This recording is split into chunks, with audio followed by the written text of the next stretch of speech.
Uso aqui. Boa tarde a todos. Que a paz e as bênçãos do Senhor continuem em nossos corações hoje, agora e sempre, com as graças de Deus. Nós sempre iniciamos um trabalho doutrinário, primeiramente chamando a atenção dos companheiros da importância desse momento que nós estamos participando.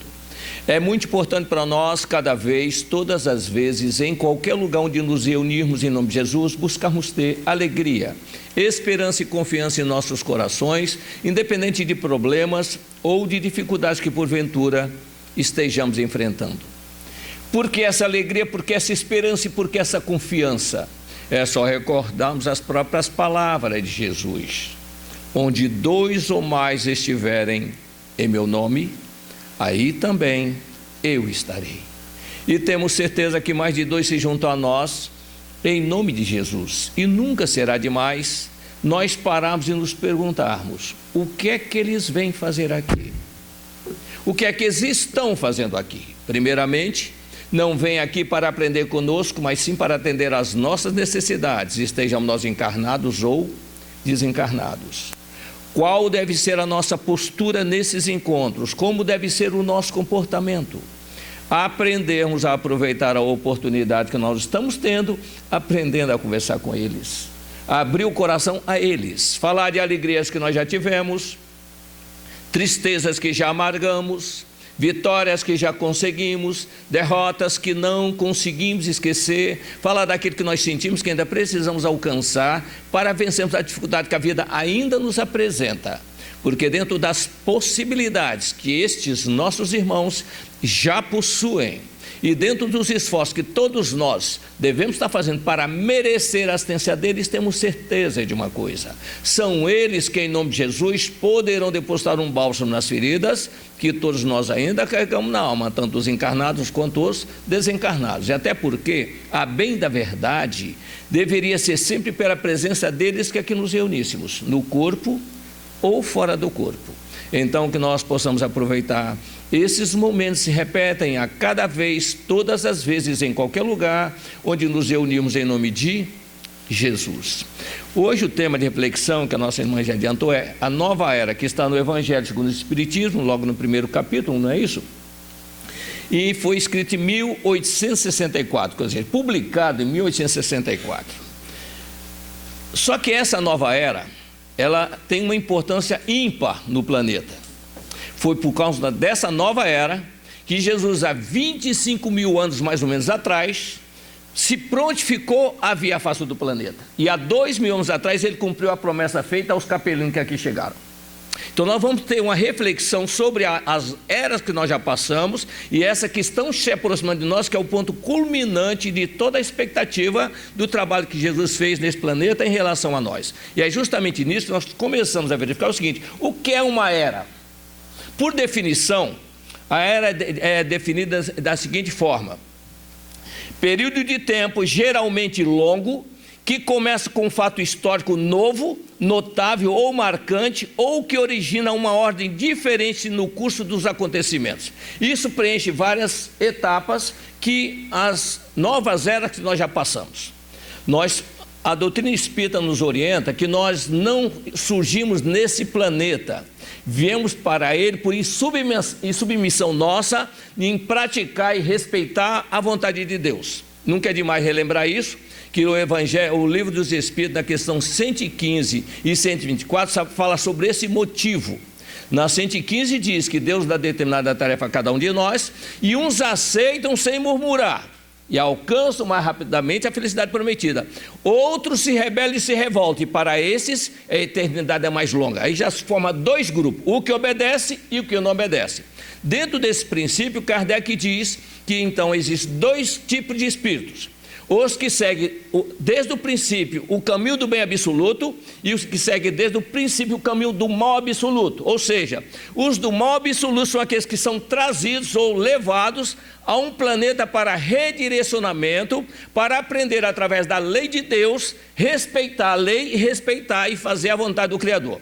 É o que nós vamos tentar observar aqui. Nesse aspecto aí, vamos colocar quantas eras nós já passamos. A primeira era quando nós chegamos no planeta. Não éramos daqui, planeta criado por Jesus para nós, então nós chegamos aqui. Então a primeira era a nossa chegada e depois começa o nosso processo de ser modelado no planeta, passando pelo reino mineral, vegetal e animal. São bilhões de anos para acontecer isso e nós perdemos toda a consciência da nossa existência nesse período. Nós só vamos despertar quando nós surgirmos no reino nominal. Mas mesmo assim, embrionário é essa conscientização, porque consciência mesmo pura, sabendo utilizar, nós só tivemos mais ou menos há 40 mil anos atrás, dito por o André Luiz no livro Evolução em Dois Mundos, que ele diz o seguinte: como humanidade, isso aí está contido no livro Libertação, como humanidade nós estamos raciocinando há 40 mil anos. Então nós trouxemos aqui apenas para alinhar o nosso raciocínio seguinte: diz também o André Luiz o seguinte, que nós estamos no reino nominal aqui nesse planeta há 200 mil anos. Se nós estamos raciocinando há 40 mil, nós passamos pelo período primitivo, que ainda não temos a consciência, condições de raciocinar, vivemos ali 160 mil anos. Então nós verificamos o seguinte, que os tempos que nós já estamos nesse período aqui, 200 mil anos, é pouco em relação aos 4 bilhões e meio que nós já estamos afastados em período de aprendizagem. É quase nada. E o que acontece? Nós recebemos o Evangelho há 2 mil anos. E a doutrina espírita há 200 anos. Não chega a isso. Você para bem, o tempo é curto. E por que são essas eras? As eras, ontem tem uma coisa, são programadas por quem dirige o planeta. Ele tem que cumprir um programa. Então ele traça o programa, recebe a tarefa e sabe o que vai fazer, não improvisa, já sabe o que fazer. Só que quem vai fazer não tem que passar pela experiência.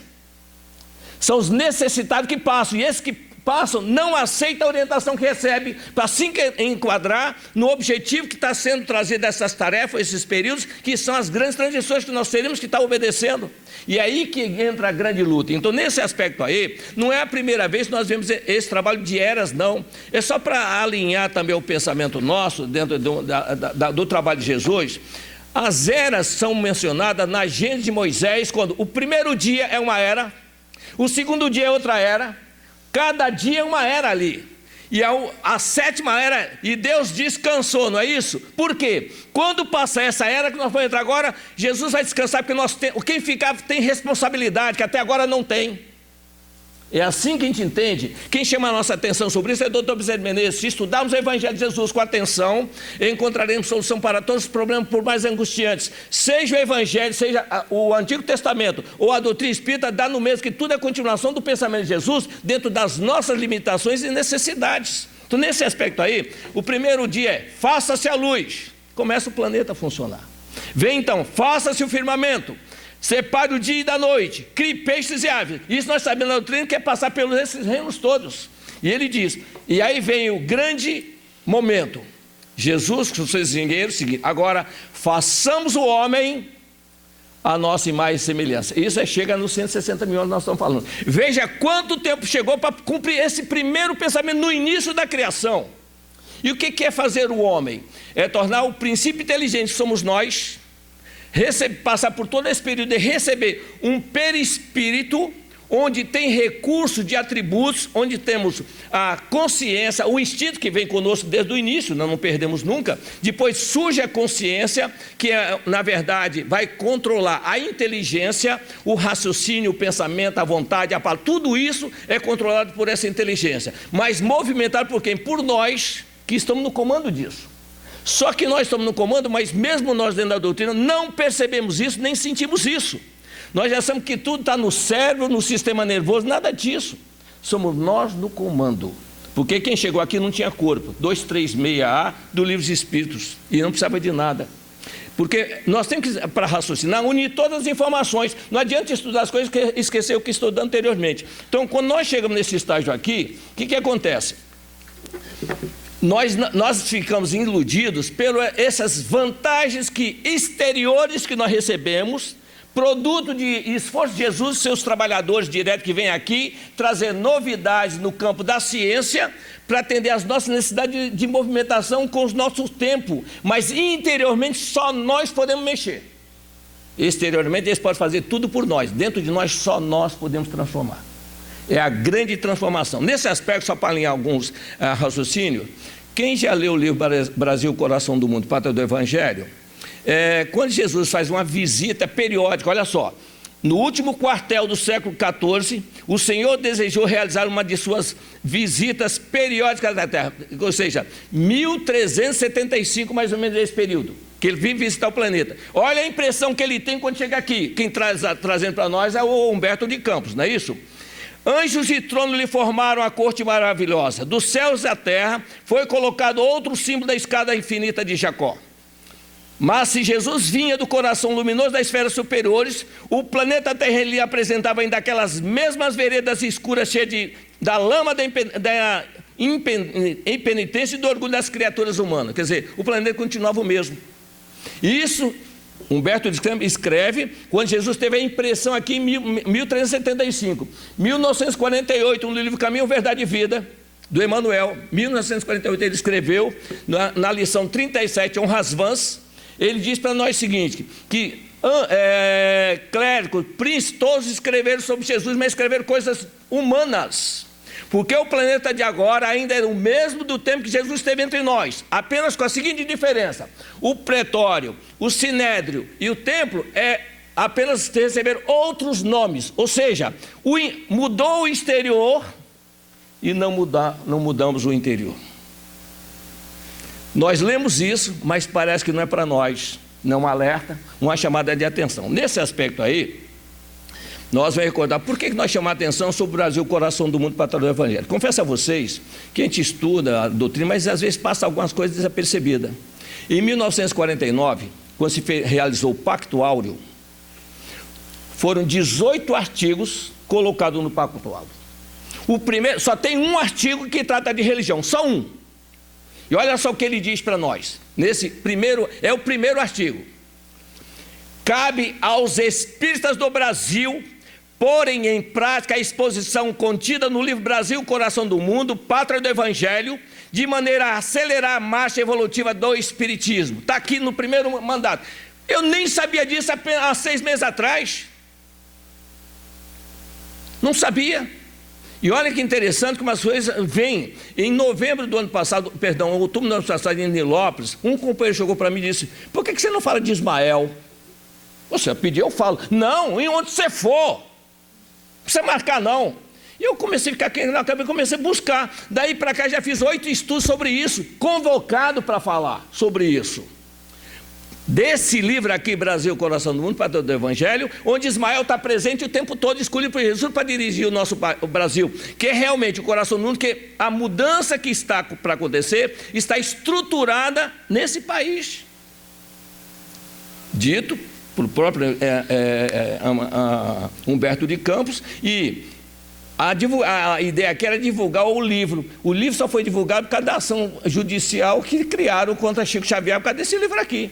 Não teve outro tipo de divulgação. Então veja bem como nós somos incipientes com a divulgação do que nós temos que fazer.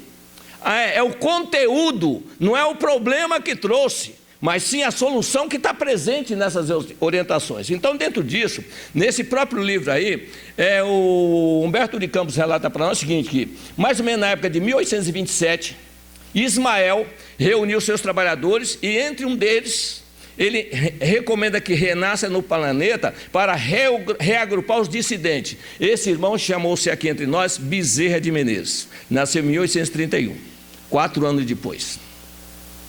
Organizou o trabalho dele. Olha só, eles organizaram lá, em 1827, um princípio de trabalho de reorganizar os dissidentes da doutrina, e a doutrina só chegaria em 57. Olha só o detalhe, porque já sabe que nós somos contra as coisas. Já nos conhece, então tem que vem todos alinhados para fazer a mesma coisa. Chega aqui, cada um quer puxar para um lado, não caminha na mesma direção. E por que isso é importante para nós? Nós todos pensamos em nós, né? Quantos nós somos no planeta? Alguém tem ideia? Quantos nós somos no planeta? Alguns dizem 7 bilhões e meio, mas Jesus responde por todos que estão aqui. Sejam no nível espiritual ou nos reinos inferiores, tudo é responsabilidade dele. E nós não estamos nem aí com esse tipo. Veja bem detalhe: tem uma população desencarnada que é muito mais necessitada do que nós que estamos aqui encarnados. Nós já ganhamos essa bênção da reencarnação, só que às vezes não estão aproveitando. E os outros estão do outro lado, às vezes trabalham contra esse processo. E nessa sequência de trabalhos, O Emmanuel, ele, naquele livro Opinião Espírita, ele colocou uma frase, que a gente às vezes estuda ele nas orações, né? Ele diz o seguinte: há companheiros que se dizem contrários à divulgação espírita. Para eles, o espiritismo fala por si e caminha por si. Estão certos nessa convicção, mas isso não nos invalida o dever de colaborar na extensão do conhecimento espírita com o devotamento que a boa semente merece do lavrador. O ensino exige recintos para o magistério e o espiritismo deve ser apresentado por seus profetentes em sessões públicas. Então, o que acontece? Realmente, o espiritismo crescer é uma coisa, mas quem tem que crescer somos nós. Se ele não crescer dentro de nós, não tem valor nenhum, porque quem vai entrar em prol somos nós, não é a doutrina. Porque a doutrina que Jesus trouxe, ele foi bem claro: a minha doutrina não é minha, mas sim daquele que me enviou. Ora, a doutrina que ele fala é aquela que é desde o início da criação, que se Deus é imutável, não muda, não se modifica. Então a doutrina que ele trouxe é aquela que tem que ser respeitada. Só que nós não paramos para analisar. E quando nós olhamos a doutrina espírita, e aí que vem a visão que nós temos que ter aqui dentro, todos nós conhecemos. A Joana falou aqui sobre o Evangelho de Jesus, não é isso? A importância de. Sim, está lá. Olha só que Jesus diz na parábola do rico e de Lázaro. O rico, no sofrimento, ergue os olhos e diz: Pai Abraão, daria para Lázaro molhar minha boca, que eu estou com a garganta seca, e eu vou molhar também a minha aqui, tá? Não podemos ir aí nem vir para cá com vocês. Daria para Lázaro ir na minha casa, falar com meus 5 irmãos e meu pai, para não fazer o que eu fazia, para não vir sofrer como eu estou sofrendo. E Abraão, Jesus responde usando Abraão como personagem, dizendo assim: eles têm Moisés e os profetas, que o escute. O que Jesus quis dizer com isso? Que em Moisés e nos profetas já tinha tudo o que precisava, não precisava mais nada. E o que nós temos, por exemplo, nessa sequência aqui de modificações que nós estamos recebendo? Nós falamos aqui da nossa chegada no planeta, passando pelo mineral vegetal, nossa chegada, a condição da chegada hominal, e nos últimos 5.000 anos nós tivemos patriarcas que trouxeram as mensagens dele, ou não trouxeram. Noé começou por ele, Abraão e Moisés, e por último vem Jesus, todos eles com a missão de falar que tem um Deus poderoso, que deve comandar todo mundo e todos devem obedecê-lo. É essa a mensagem principal. Os que o seguem às vezes restringir só dentro do grupo que eles pertencem, essa ideia, porque os outros não querem aceitar ou não vão aceitar, ou às vezes vai perseguir quem aceita. Foi sempre essa tônica geral. Por quê? O plano espiritual inferior, ele usa de interferência naqueles realmente que querem mudar os cursos das coisas, porque enquanto tiver sem organização aqui nos planetas, nos planos, eles têm muito maior mobilidade do que nós temos. E nós nem sabemos para que plano nós vamos voltar. E Jesus permite que nós trabalhemos em conjunto para ver se um auxilia o outro. O que fizerdes a esses pequeninos, é a mim que estarás fazendo, dizer. Não é isso? Então nós reparamos uma coisa. Lembra da parábola do trigo, do joio e do trigo?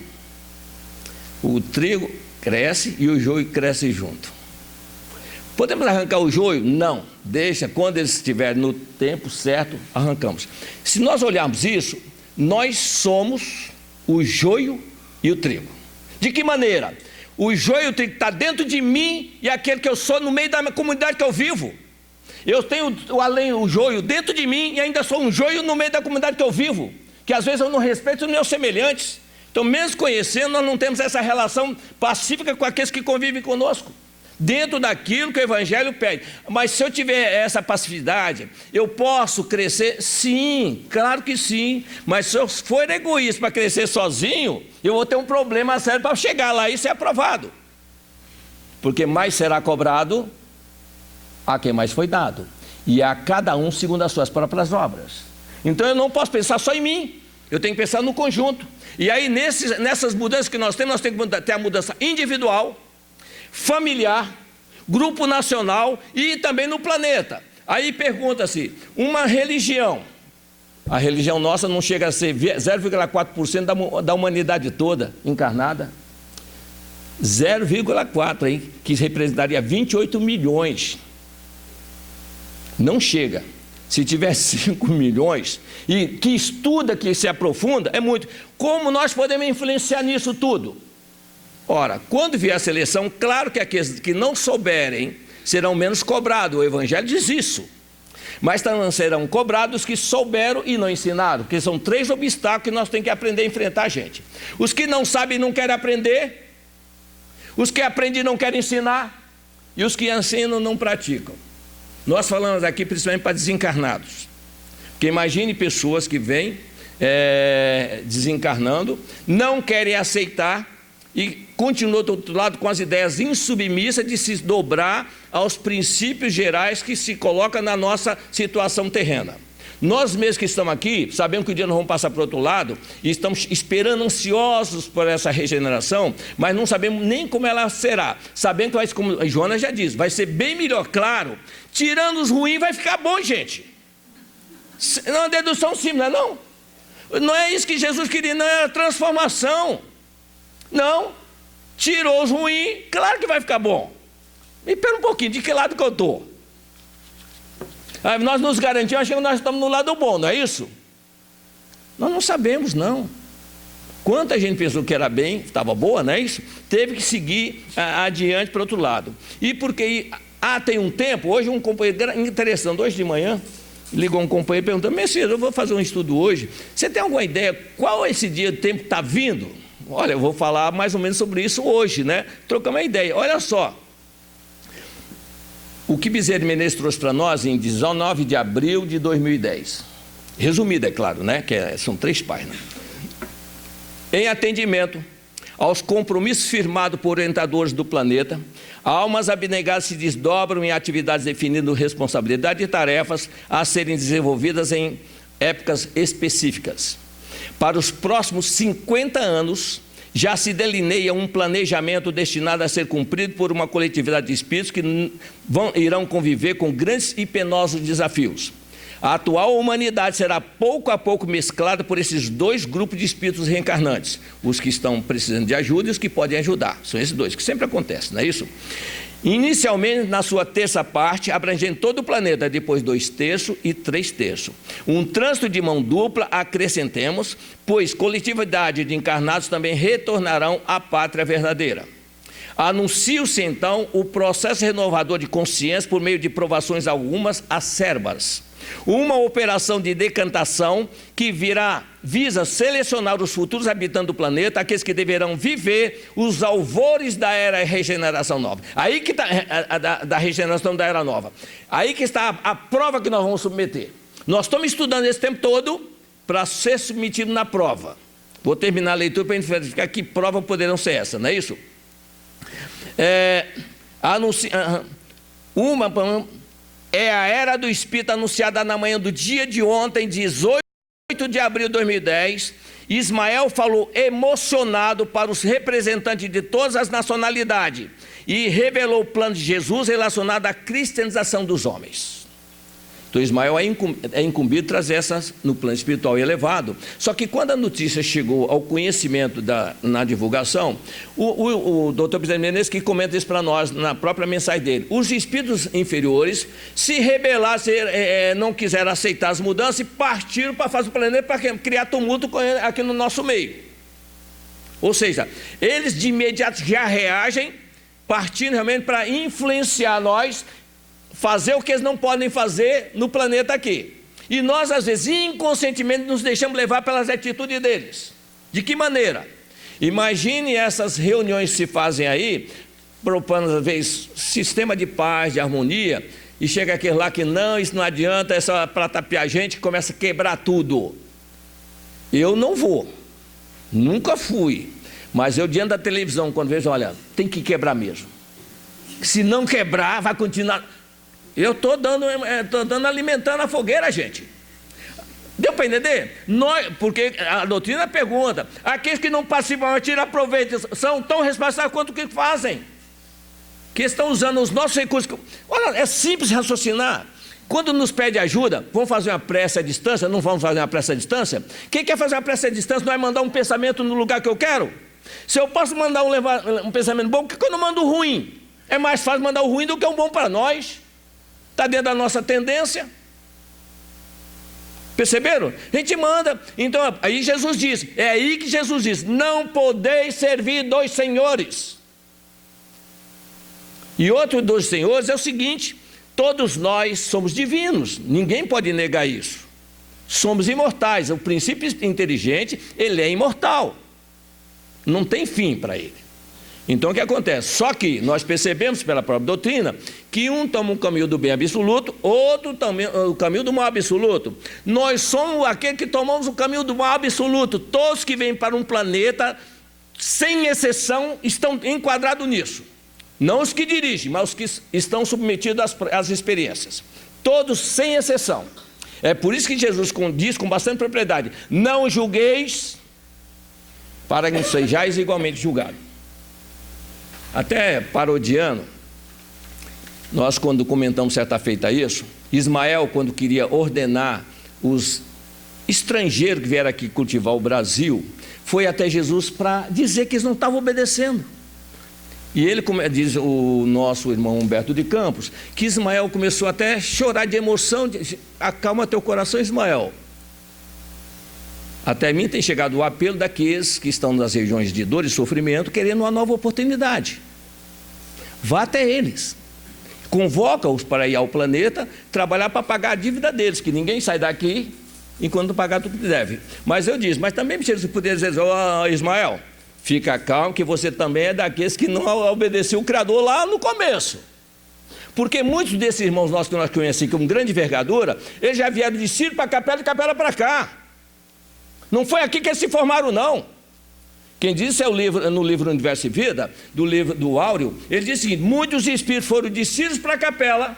Olha só, que lá, quando teve essa grande era lá em Sírios, foi remanejado os rebeldes ainda para Capela. Lá em Capela, muitos se reformaram e voltaram para Sírios, continuaram trabalhando lá. Isso é tônica normal nos planetas. Mas alguns rebeldes ainda aliciaram outros para vir para o meu lado. E vieram. Aí os diretores do Cosmos, então, deliberam eles mandar para onde? Planeta Terra. E Jesus recebeu eles aqui, há mais ou menos 25 mil anos atrás, porque nós estamos raciocinando há 40 mil anos. 25, porque isso aí é uma estimativa que nós fazemos. Por quê? Com 15 mil anos de raciocínio, nós já somos capazes de assimilar alguma coisa a mais para ser influenciado por esses que chegam de fora, para atuar sobre nós. Se nós estamos aqui, de Abraão até agora, é 5 mil anos só, por isso nós dizemos que é pouco tempo. Então, em 15 mil anos, aqueles que chegaram aqui puderam exercer uma influência sobre nós. Então, eles vieram e foi aí que foi a grande transformação até do corpo que nós temos hoje, com a ajuda deles. Então, Jesus precisou contar com eles. E quando Jesus recebeu esse grupo de sofredores, aí ele entendeu que era o medo e o ranger de dentes. É a expressão que ele usa nas parábolas dele. Será lançado onde haverá choro e ranger de dentes, porque achava que nunca seriam expulsos de lá. Expulso. Ah, não, mas não foi expulso. Sim, foi convidado a sair. E não tem jeito. Assim como nós viemos para cá. Nós estamos numa penitenciária, meus irmãos, dito pelo cardeal Morlot. Não desusais das minhas palavras, que a terra será para sempre uma penitenciária. Então é. Se não será para sempre, então é. Então nós somos prisioneiros. Por isso a importância do conhecimento. Conhecereis a verdade, e a verdade vos... Mas não é a verdade que vai libertar, não, é a minha ação respeitando essa verdade. Porque só conhecer não resolve o problema, aumenta a responsabilidade. Se você conhece e não faz, porque são 4 verbos, nós já falamos aqui sobre isso, não é isso? 4 verbos básicos que nós temos que aprender a lidar com ele: aprender, compreender, aceitar e fazer. Aprender por repetição, compreender por comparação, aceitando por convicção e fazendo por determinação. Então, quando eu leio um texto, eu estou aprendendo. Quando eu estudo esse mesmo texto, eu estou compreendendo. Por quê? Eu somo com o que eu sei e aquilo que eu estou lendo de novo. Eu amplio o meu entendimento e posso aceitar ou não aceitar o que foi colocado ali. Isso é problema de cada um. Quando o irmão diz que da divulgação doutrinária tem que ser dita, nós às vezes trazemos informações que é apenas o que nós deduzimos daquilo que nós lemos, estudamos e nos orienta. Porque, olha só um detalhe, qual é a importância do estudo sério e sistemático dentro de um objetivo? Quem diz é Leon Denis. Em geral, lê-se muito, lê-se rápido e medita-se pouco. Palavra dele. seria melhor ler menos e meditar mais, pois em torno do leitor terá sempre alguém disposto a orientá-lo. Então, nossos amigos espirituais, quando sabem que nós estamos desejosos de aprender, eles nos fazem ler, e nas horas de sono eles vêm conversar com a gente para aumentar o nosso conhecimento, entendimento daquilo, porque às vezes nós não entendemos. Querem ver um detalhe só sobre isso? Nessas transformações todas que vai haver, tem uma frase de Jesus no Evangelho que diz: Deus faz com que o seu sol nasça sobre bons e sobre maus, e a chuva caia sobre justos e sobre injustos. Quando nós escutamos isso, é a chuva que cai sobre todos nós, né? Vem, desce para todo mundo que está aqui. Não é só isso não, gente. A gente tem que ir um pouquinho mais além para entender essa. Quando Jesus fala, à medida que você vai penetrando, e engraçado, não tem num livro só nada disso não. Você tem que juntar um monte de informação. Onde é que nós enxergamos, onde é que Jesus coloca essa informação? Para chegar a todos os lugares. Por exemplo, só uma pergunta simples: se eu estiver debaixo de uma casa, dentro de uma casa, estiver chovendo, cai chuva em mim? Não, só tiver goteira, não é isso? Se não tiver, não vai chover, vai? Não vai. Se eu moro num apartamento, num prédio de apartamento, se eu moro no primeiro andar, o de lá de cima pode até cair, ter goteira, mas o meu não vai ter, concorda? Não vai chegar a água lá para mim. Então eu não tenho problema com a água. Mas Deus faz com que o seu sol nasça sobre bons e sobre maus, e a chuva caia sobre justos e sobre injustos. Ele só não acrescenta o seguinte: onde estiverem, ele poderia ter colocado. E é isso que nós queremos mostrar para nós aqui, refletirmos. Quando André Luiz, no primeiro dia em nosso lar, acorda, depois de um dia ele está recuperado já, não é isso? Ele olha, vê aquele sol no rosto dele. E então ele diz: Lísias, que sol é esse que nos banha aqui com essa beleza toda, esse vigor? É o mesmo sol que nos ilumina lá no planeta. O mesmo sol que brilha lá, brilha aqui também. Oh, surpresa, né? Só que André Luiz olha para cima, vê o quê? O sol. Olha para baixo e vê o quê? O sol onde ele pisa, não nos vê aqui embaixo. Quando ele desce nos mensageiros para ir até fazer um trabalho que passa por Campo da Paz, naquele castelo, né, que o Alfredo é dirigente ali, eles estão ali na hora da oração, ele ergue os olhos assim e vê o sol lá em cima, longe, aquela bola de fogo. Ele olha, no umbral médio, ele olha, vê o sol, não vê nosso lar, mas vê o sol. E ele olhando para baixo não vê a gente aqui embaixo, mas está vendo o sol lá. Quando nos obreiros da vida eterna, ele vai na casa transitória de Fabiano, e ele naquele nevoeiro todo ergue os olhos, vê lá o sol passando por aquela penumbra toda, o sol que nos ilumina. Ele vê o sol, mas não vê nem Campo da Paz, nem nosso lar, e também não nos vê aqui embaixo, mas o sol ele vê. Quando ele chega aqui, ele olha para cima, vê o sol, mas não vê nada que está aqui para cima, não é isso? E no Libertação, quando ele vai lá embaixo trabalhar, ele sai no momento lá que o Gregório deu liberdade a ele sai na rua e olha assim, vê lá o sol longínquo, não vê a gente aqui em cima, não vê a casa transitória aqui em cima de nós, não vê também Campo da Paz, nem vê nosso lar, mas vê o sol.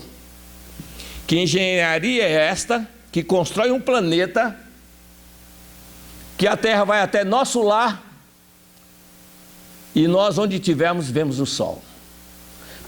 Lembra que eu falei que nós aprendemos por comparação, compreender por comparação? Imaginemos nós que eu compro um terreno de frente para o mar e de costa para a serra. Gente, eu vou construir uma casa aqui. Eu quero ter o mar na minha frente e a serra atrás de mim. Não é isso? Eu tenho, construir tenho. Daqui a pouco vem uma construir atrás, na frente, daqui a pouco eu não vejo nada. Jesus não se preocupa com isso. Você não se preocupe com isso. Onde você estiver, o sol vai chegar em você. Agora, se você quiser subir, porque nós falamos de nosso lar para cima, mas acima do nosso lar nós temos o plano das ciências, arte e ciência, que André Luiz não vê, mas lá eles vê o sol e não vê a gente aqui embaixo também. Tem também o campo, os que dedicam ao bem da humanidade, que não vê o que está abaixo das artes e da ciência, mas vê o sol lá em cima, até chegar nas diretrizes do planeta. Então, quando nós vemos Jesus vir fazer uma visita ao planeta, que tem outras ocupações maiores do que realmente aquela que nós temos que ter aqui conosco, que o interesse é nosso. E o tempo está passando. E as provas estão se aproximando. E aí nós estamos chegando agora, naquele período anunciado por Dr. Bezerra Menezes. Tem prazo? Segundo ele, 50 anos depois do dia 18 de abril de 2010. São diria 2060. Olha só. Nesse aspecto aí...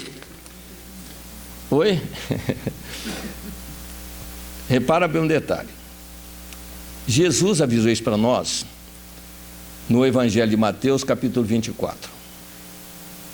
Ele diz o seguinte: estando ele no Monte das Oliveiras, perguntaram a ele: mestre, quando será a tua volta? Que ele falou da volta dele, essa é a volta dele. Tem gente esperando a volta ansiosa, não é isso? Acha que ele vai arrebatar todo mundo, sim. Olha só, vamos entender, antes de mencionar isso aqui, vamos entender o que é regeneração? Quando nós temos uma casa que compramos, ela não está tão do jeito que nós queremos, a ventilação não está boa, tal, o que a gente faz se tem recurso? Reforma ou não reforma? O planeta só vai ser reformado, gente.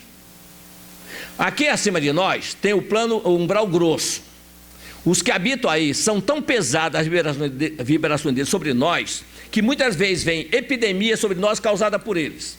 Para que isso não aconteça, para exterminar muitas vidas aqui, periodicamente o plano superior passa um fogo purificador, isso aí está no obreiro da vida eterna, para queimar todos esses egregores mentais. Mas ele é tão poderoso, por isso não se pode construir cidade aí. A casa transitória que estiver trabalhando na área, tem que ser avisada para sair daí que o fogo vai passar. E se não sair, destrói toda a casa.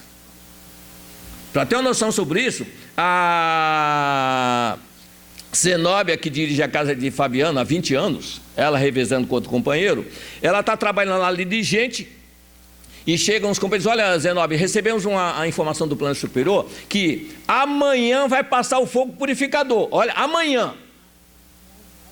Ela para a reunião, diz: temos trabalho urgente, vamos buscar o sofredor que nós temos que socorrer, que amanhã eles têm que sair daqui, amanhã. Vamos trazer isso para o nosso raciocínio, para ver quem é que trabalha para Jesus, ou dentro do objetivo de Jesus. Qualquer um de nós estamos aqui dentro, recebemos tarefa, todo mundo para trabalhar, não é assim? A gente tem ocupações. Aí chegamos um dia que diz: olha, amanhã vai mudar tudo. Amanhã? Por que não me avisaram antes? Eu venho aqui todo dia, ninguém falar para mim. Deu para entender? E se mexer diretamente com isso, quer saber uma coisa? Eu vou pegar minhas coisas e vou embora. Ou não é? Ou não é? E falta consideração. Há 20 anos que eu faço isso.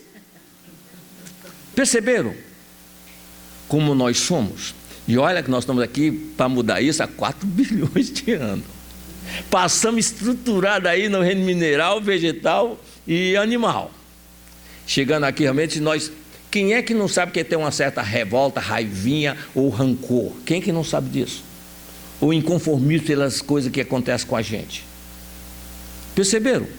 É isso que nós temos que mudar. O dia que nós mudamos isso, nós começamos a nossa longa caminhada, não é isso? Então é justamente isso que nós temos que começar a enxergar em torno de nós. Jesus, ele tem que manter o nosso planeta no espaço junto com os outros em harmonia. Os planetas, vejam, os planetas eles são comandados, eles não é uma coisa que liga mecanicamente na tomada e funciona automaticamente. Não, é dirigido por mentes poderosíssimas, guiando. E veja bem o detalhe, e tem uma preocupação, e aí nós temos que ver, o planeta quando passar pela...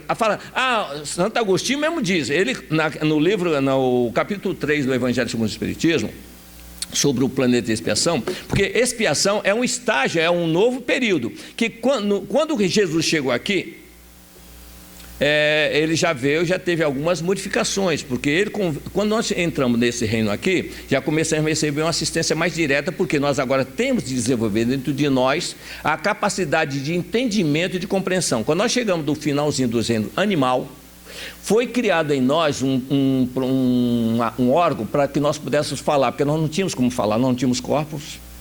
Então, para podermos nos comunicar, criou realmente está no Evolução em 2 Mundos, quem quer palavra e responsabilidade é o capítulo, ok? Quem quiser ler lá.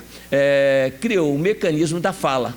Então, os animais já começam a se comunicar e nós também nos comunicamos. Então, hoje em dia, nós aprendemos tudo através da comunicação do pensamento, só do pensamento. Só que às vezes o pensamento está escrito, falado ou mentalizado, captado, mas isso é raro. Nós só hoje sabemos a palavra da audição e realmente da escrita. Por exemplo, eu vou ler aqui: porquanto se levantará a nação contra a nação. Escutaram? Então, o que eu li.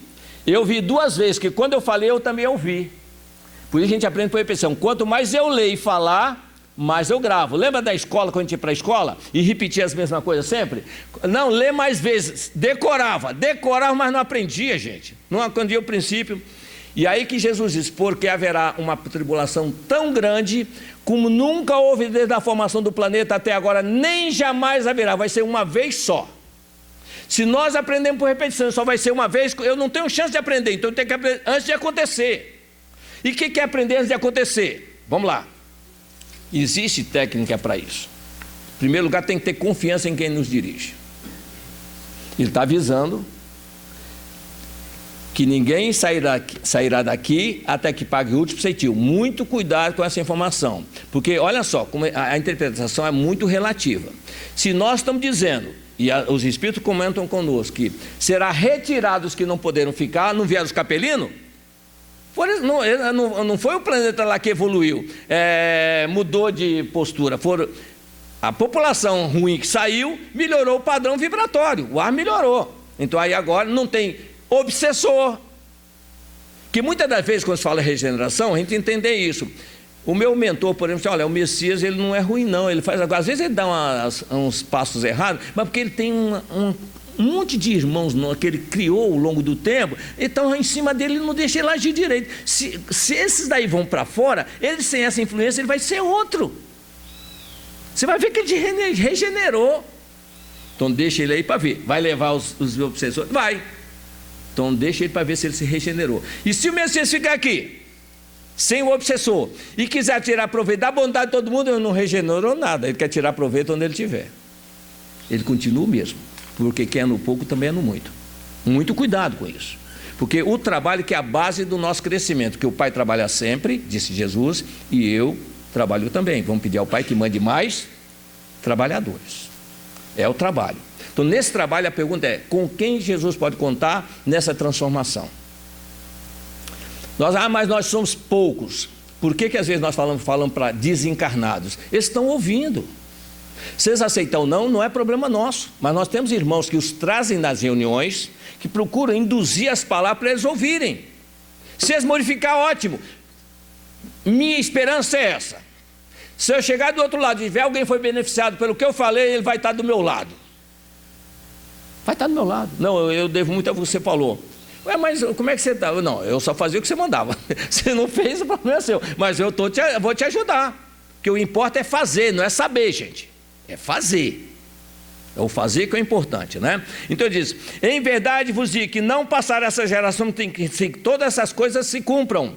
Passará o céu e a terra, mas as minhas palavras não passarão. Daquele dia e hora ninguém saberá, a não ser o Pai que está nos céus. Mas hoje nós já sabemos, Bezerra de Menezes disse para nós, está chegando o prazo aí, pode não ser exatinho. O próprio Ismael disse, quando mandou Bezerra de Menezes, reuniu aquele grupo dele, olha, os próximos 100 anos irão preparar os outros 100 anos que haverão de vir. Ou seja, está falando em 200 anos, que é os 200 anos do Espiritismo até agora. 1857, 1860, que é o prazo que Bezerra deu. São 100 anos aí. Mais ou menos isso, quer dizer, se aproxima. Pode dilatar um pouco mais ou menos? Sim, claro que pode. Porque as eras, elas têm um prazo para ser cumprida, mas pode, dentro do esforço de que se faça de mudanças, vale a pena esperar um pouco mais. Vale a pena trabalhar um pouco mais com esses que realmente vão para outro lugar. Por quê? Eles vão sofrer muito e vão encontrar um mundo que é mais ou menos, para ter uma ideia, é só entrar na internet e ver como era o planeta há 25 mil anos atrás. A coisa é a mesma. E por outro lado, vamos entender o seguinte, nós estamos falando aqui do mundo que é uma beleza, não é isso? Em nosso lar, ela é cercada de muros altivos, porque lá não tem essa segurança que nós temos aqui. Não tem. Em 1948, quando André Luiz escreveu, ele já falava dos muros altos. Quando vocês lerem lá, que quando o Clarence chegou com ele no lençol, e Clarence tateou o paredão e o portão abriu. Ele colocou o código dele no sistema lá para abrir o portão, gente. Vamos entender isso? Ele não tateou, ele colocou a senha dele, o portão abriu. Só isso que ele fez. Aconteceu a mesma coisa no castelo aqui embaixo. São recursos para impedir invasores de entrar. Invasores que estão aí nos esperando do outro lado da vida. Porque nós estamos do lado de cá. As cidades são para proteger aqueles que já merecem proteção contínua dessa forma. O André Luiz pergunta ao Alfredo, que é o dirigente do castelo, o seguinte: esses canhões atiram? Matam? Não, mas dá a sensação de morte, ou seja, adormece a pessoa. Mas nós só usamos para defender, não para atacar. Olha só a diferença. Então tudo isso ainda nos cerca nos dias atuais, quando nós nos aproximamos da era definitiva, da seleção. Então repara bem detalhe, quando Jesus, o próprio João Evangelista, quando ele teve uma visão na Espanha, ele está aí no lado da capela, essa visão dele, né? Ele diz o seguinte, que aqueles homens gigantes, né, chegaram aqui naquela, olha, as mãos deles batiam nos pés, que homens preferia esquecer o que eu vi, ele queria esquecer o que ele viu. João Evangelista, porque nós às vezes sofremos, não é pelo que nós passamos, pelo que quando nós olhamos uma pessoa passando por dificuldade, às vezes quem sofre somos nós, não é ele que sofre, não nós. Como eu sofro ver uma pessoa assim, não é assim? Gente, é ele que está passando experiência, ele precisa de apoio. E por que nós vemos isso? Nós temos que levar às vezes esperança e confiança, mas um impulso de mudança, que é a mudança que vai contar. Às vezes a mudança não vem de imediato, mas o desejo dela sincero provoca isso. E quando é que nós podemos ver essa mudança? Nós falamos aqui em 60, tem mais ou menos uns 40 anos ainda, não é isso? Isso é um tempo suficiente para mudanças de qualquer um de nós. Por que nós podemos dizer isso? Baseado no que nós lemos, na oportunidade que a lei dá para aquele que realmente se renova. No mundo maior, nós temos a experiência, o André Luiz vem com um caldeirado no hospital e tem uma entidade desencarnada, subjugando um doente internado no chão. Ele está em cima da cama dele se contorcendo. Quem chegar lá olhar ele deve estar delirando, né? Não, eles estão brigando lá embaixo. Porque há 20 anos atrás, aquele desencarnado foi morto por aquele que estava na cama ali por causa de uma indenização trabalhista, que não havia naquele tempo a legislação. Ele não quis pagar ele, acabou matando, pegando o dinheiro que ele tinha direito, mas recebeu aquele verdugo durante 20 anos. E durante 20 anos, ser viciado, retirando as forças dele, levou ele em cima de uma cama, já para desencarná-lo, para poder cumprir a vingança dele. Chega o André Luiz, o caldeirado, e o caldeirado vê aquela luta que ele está ali no chão, diz: ô caldeirado, você não vai separar os dois? Não, ô André, não é assim fácil não. Para fazer isso aí não basta ter conhecimento, tem que ter sentimento, coisa que nós não temos ainda. Mas quem vai poder ajudar está a caminho. E entra a Cipriana. Cipriana vê bem, aqueles dois ali não vê nem caldeirado nem André Luiz. Quando Cipriana chega, ela irradia a luz sobre eles e ele vê a Cipriana. Ele acha que está diante de Nossa Senhora. Mãe Santíssima, eu não mereço essa graça. Mas, filho, não sou quem você pensa. Olha só a ideia de ilusão que nós temos. E ela diz: mãe, eu matei um homem. Sim, Pedro, por que você fez isso? Você não tem esse direito. E Camilo, que foi o morto que agora está se vingando, Camilo, perdoa o Pedro. Perdoar? Ele tirou minha vida, vai ter que pagar. Cipriana vira para a caldeirado. Nós vamos conversar com Pedro na casa do Pedro, que tem uma família, tem 5 filhos, construiu um lar nesses 20 anos. Quando chega lá, eles entram na casa e um detalhe, quando a gente lê só tem que olhar isso. Está lá bem claro para nós. A gente passa batido querendo ver coisa nova lá na frente. Não, vamos ver, pode ser conosco um dia isso daí. Então, ela diz o seguinte: o garotinho de seus 6 aninhos, 8 aninhos, mamãe, papai está batido, será que ele vai morrer? Aí ela não pensa duas vezes, começa a chorar, entra no quarto, troca de roupa para ir para o hospital. E o pai dentro da casa. O pai dentro da casa, que foi levado para lá, para a casa dela, ela vai lá para o hospital visitá-lo. Então, a Cipriana vira para o Camilo e diz: Camilo, eu também lutei com muita dificuldade, perdi pai, perdi filhos, na luta, nas guerras, passei por isso, mas nunca abri mão da confiança em Jesus, nem em Deus. Por isso, passei por dificuldade, mas venci. Eu não deixei as dificuldades me vencer, eu venci. E aí ele começa a falar de tal maneira: e se você quiser nos ajudar, mãe, se você não me amasse, não falaria desse. Sim, Camilo, eu quero te ajudar. Eu quero perdoar, mas não consigo, mãe. Se você quiser, eu te ajudo. Eu quero. Ela abraçou com ele, transferiu uma energia para ele. Ele disse: eu perdoo. Porque para levar isso lá para a casa deles, o caldeirado falou assim: olha, André, o Pedro, que é o assassino, ele arrependido pesa pouco, a irmã pode levar ele. Mas o Camilo, que foi morto, que está com ódio, ele pesa demais. Nós dois vamos ter que levá-lo. O ódio pesa muito grande dentro de nós. O rancor. Quando chegou lá, que o Camilo perdoa, aí o Calderário vira: ô André, agora nós dois vamos levar o Pedro, que o Camilo agora não pesa nada. A irmã leva ele. Olha, 20 anos eliminado em 1 hora de conversação. Nós temos 50 anos pela frente, gente. É só começar. É só começar. Se nós começarmos uma mudança radical agora, querer é poder. Tudo é possível aquele que crê. Ou seja, quando nós desejamos mudar, todo o apoio chega para nós. Todo o amparo realmente nos é ofertado. Agora, nós temos que desejar com sinceridade, porque não pensar que não só escolher aquele que nós amamos. Aquele que ama, aquele que ama pai, mãe, filho, mais do que a mim, não é digno de mim. Se você ama somente quem te ama, que recompensa você quer? Até os pagãos fazem assim, vamos tentar aplicar esses ensinamentos. O tempo não é o problema, o problema é a decisão nossa em tomar uma decisão certa e urgente. Mudar esses hábitos nossos em qualquer ambiente que nós estivermos, não é só dentro das reuniões doutrinárias, não. Fomos fazer um dia atrás um trabalho, a página era ter e manter. Quantas vezes nós lemos um livro, ouvimos um estudo e temos a vontade de mudar? Passa um dia, a gente nem lembra mais aqui, não mantém a vontade.